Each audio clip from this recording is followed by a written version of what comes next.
কল্পনা করুন এমন একটি গ্রাম যেখানে তাপমাত্রা নেমে যায় -71.2 ডিগ্রি সেলসিয়াসে।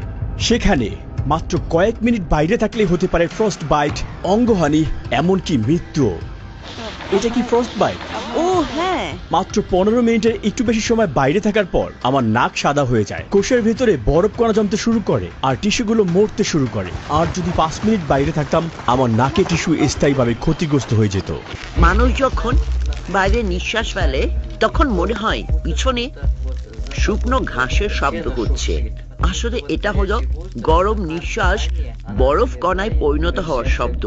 আমি এখন পৃথিবীর সবচেয়ে ঠান্ডা বসবাসযোগ্য স্থানে রয়েছি। এটি হলো ওইমিয়াকন। বেঁচে থাকতে আমি প্রায় 20 স্তরেরও বেশি পোশাক পরেছি, যার ওজন প্রায় 14 কেজি। 30 ডিগ্রি সেলসিয়াসের ঘর থেকে বের হওয়া মানে এক লাফে 100 ডিগ্রিরও বেশি তাপমাত্রা কমে যাওয়া। আর তাই আমি গ্লোভস, বুট আর প্যান্ট পরেছি, যার সবই রেনডিয়ার লোম দিয়ে তৈরি, কিন্তু তবুও এগুলো যথেষ্ট নয়। এবং এখন আমি আপনাদেরকে দেখাবো জীবন এখানে কিরকম এবং বাইরে যাওয়াটাই বেঁচে থাকার জন্য কত বড় লড়াই। বের হওয়ার কয়েক সেকেন্ডের মধ্যেই চোখের পাতায় বরফ জ্বলতে শুরু করে আর ত্বকে জ্বালা অনুভব হয়। পুরো গ্রামটাই যেন পরিত্যক্ত। তীব্র ঠান্ডা আঙ্গুলের ডগা পুড়িয়ে দিয়েছে।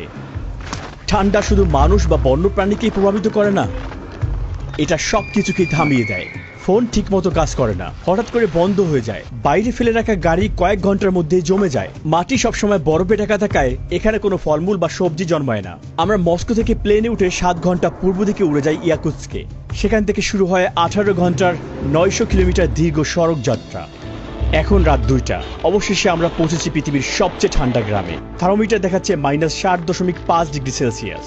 গাড়ি থেকে নামার মুহূর্তে মনে হলো আমরা যেন কোনো ভিন্ন গ্রহে এসে পৌঁছেছি। নাকের লোম পর্যন্ত জমে গিয়েছিল আর তাই প্রতি নিঃশ্বাসে খোঁচা অনুভব হচ্ছিল।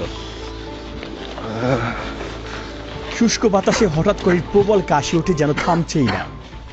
ওইমিয়াকন গ্রামে প্রায় 800 জন মানুষ 1.5 বর্গ কিলোমিটার এলাকা জুড়ে বসবাস করছেন। এখান থেকে বাইরে কাউকে দেখা প্রায় অসম্ভব। মনে হচ্ছে যেন সময়টাই এখানে থেমে গিয়েছে।